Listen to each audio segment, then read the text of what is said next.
Hi, I'm Mark. And I'm Valerie, and we're at my home.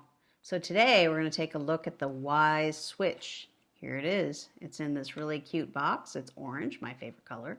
And it's single pole. All right, single pole. Do you want to know what single pole means? I'm guessing that single pole means it only works with one switch. That's right. If you have two switches controlling a light, this will not work. It is also not a dimmer switch. It is only an on-off switch. Only an on-off switch. Well, sort of only an on-off switch. We're going to explain that in a second. All right. Okay, so let's take a look. All right, let's take a look at it. So, looks like it's got all kinds of cool features in here. It says switch to smart. Wyze Switch makes your lighting smart and controls other devices, Wyze devices. Yeah, other Wyze devices. Oh, wait a minute. There's something missing in here.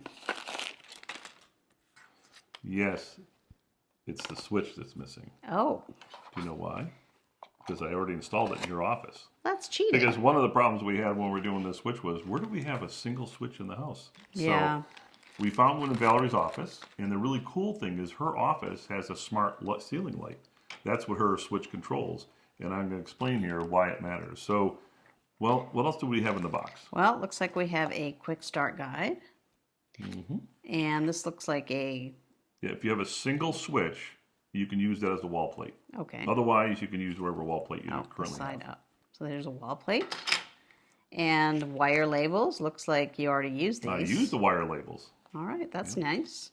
And some wire nuts and some screws and a white wire. The white wire I used for installation. So what I did was I figured, okay, where can we put it? And so I put it in Valerie's office. And like I said, her light is a smart light. So we didn't need to turn the switch on and off. Didn't Yeah, have to turn actually, the I power off. never turn the switch on and off in there because it's always on. So installing it was really easy. So basically to install it, what you do is turn the power off at the breaker. Yeah, You good always idea. do that. Or call an electrician if you're not comfortable with doing your own wiring. Then take the wire labels and make sure you label each of the wires that's currently hooked up to your wall switch. You take the wall switch, the Y switch, and you put the wires into the Y switch into the labeled spot. So there's line, there's load, and there's neutral, and there's a ground screw. So you have to hook up all four of those wires. And this switch does require a neutral wire. So they give you everything you need, including wire nuts if you happen to have to use those. But basically, once you've done that, and then you just put it into the wall, screw it down. Now, I did notice one issue was, in our case, we have two switches there, and so I couldn't use this one here. And the switch is not a rocker switch, like a traditional rocker switch. The thing is, you want to make sure that it will work because it's a kind of a push button switch. You push it on, push it off, right, type of thing. And what happened with one of the wall plates was it bound against it. It wasn't cut out quite right. And I found one that was made out of nylon. I think they're nylon, just like the different, there's a more flexible plate. It fit okay around it. So when you do install this, when you go to put the faceplate on, if it seems to stick against the switch, then just get another plate and try it out so that you can get it on there correctly. If you give a single switch though, I would use this plate because it's designed for it, right? Cool. That was pretty much the installation. It's pretty easy. Then you just turn the power back on the breaker and then you're all set.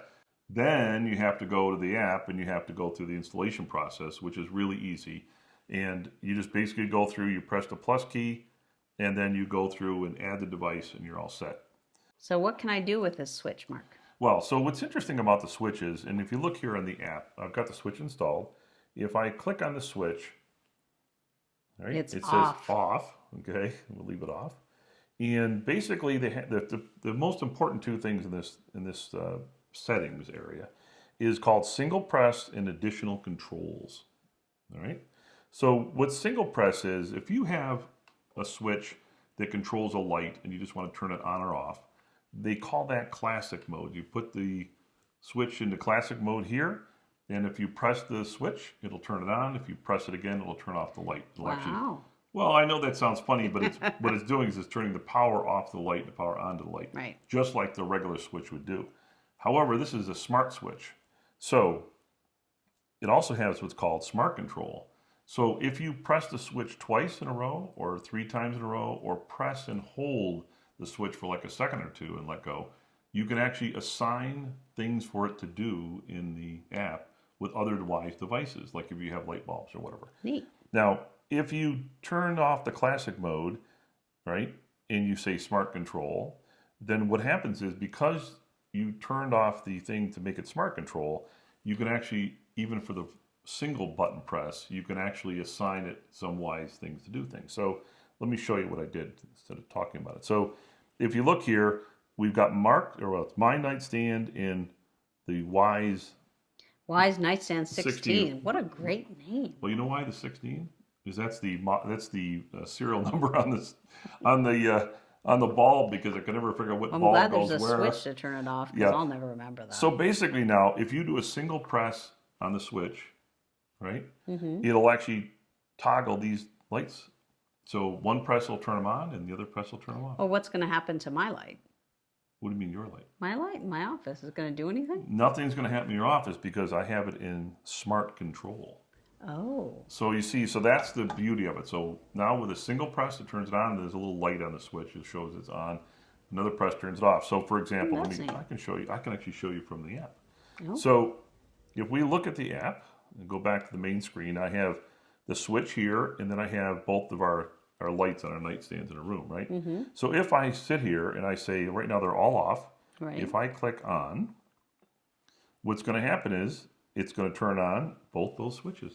Oh, so it turned on our nightstands. Yep, they're on right my now. office. From your office, correct. So next time when you want to go to bed and the lights aren't in the room, before you leave your office, you can press the button. That's cool. And if you click it again, it turned them both off. And it takes a second or two for it to happen because it is cloud-based. So just keep that in mind. But you saw that it worked. It turned them on, turned them off, no problem at all. Okay, now the other thing is I can go to what's called additional controls, and I can control things with this switch by just pushing the switch 2 times or 3 times, or I can press and hold for about a second or so. So, for example, I have double press set up, and what you can do here now, this won't toggle, this is just one action based on it. And you can add as many actions as you want when you do the double press. So all the things we have that are Wyze doesn't work with other things, at least not yet. So I can add any one of them and I can do whatever actions is allowed. So for example, in this case, we have Sebastian set up. Yep, so now I can double press the switch in my office and I can turn Sebastian on to come and clean Yeah, the house. He'll come clean the house. That's what we named our Wyze vacuum. And then a triple press, I can turn him Returning to off. charge. well, it actually sends them home It sends him home to base. to base. Yep, so you can go charge themselves. And then the last one, press and hold, is we can take a short living room video. So we have a Wyze campaign too, right? Right? So if you like press and hold, it will actually take a short video of the camera. So if I hear some strange movement in the living room, I can record Exactly. it. No, it's exactly the case. That's yeah. neat. Yeah, it's pretty cool. So, and those are optional. You don't have to turn that on, but we did. It's kind of neat. We think it's pretty cool. And then what else can you do? Schedules? Well, you can set up schedules on things and status lights. You can turn them on and off, the little light on the switch, but we leave it on because it's really important to know if you Yeah, it's nice to toggle it know if was. the switch is on or not. And then just like any of the other things, you can set up rules and you can share things and so forth. But that's pretty much it. It's pretty Well, that's pretty really neat. straightforward. So that's a pretty cool smart switch. yeah. So that's the Wyze Switch. You can use it to control a bunch of your Wyze devices. Thank you. Thank you.